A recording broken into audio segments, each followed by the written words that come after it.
வணக்கம் மக்களே. தளபதி விஜய் அவர்களை பற்றி தான் இந்த வீடியோவில் பார்க்க போகிறோம். தளபதி விஜய் அவர்கள் தமிழக வெற்றி கழகத்தின் 2ஆம் ஆண்டு துவக்க விழாவில் என்ன பேசினாரு அப்படின்றத இந்த வீடியோவில் பார்க்கலாம் வாங்க.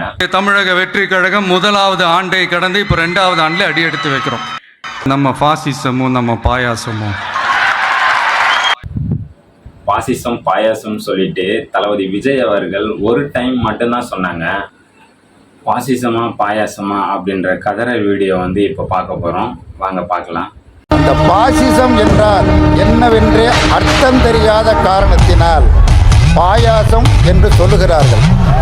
சின்ன பிள்ளைங்க அப்படிதான் பேசும், அதை பெருசாக எடுத்துக்கொள்ளக்கூடாது.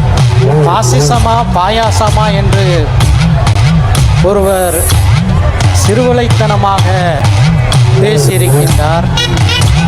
இதுவும் மிகவும் ஆபத்தானது. இவர்களெல்லாம் ஆட்சிக்கு வருவது நிச்சயமாக தமிழகத்திற்கு பேராபத்தாக. இன்றைக்கு புதிதாக கட்சி அமைத்திருக்கக்கூடிய ஒருவர் பாசிசத்திற்கான புரிதலும் இல்லாமல் பாயாசம் என்கின்ற வார்த்தையை பயன்படுத்துகின்ற பொழுது பாசிசத்திற்கும் பாயாசத்திற்கும் வித்தியாசம் தெரியாதவர்கள் யாராக இருப்பார்கள்?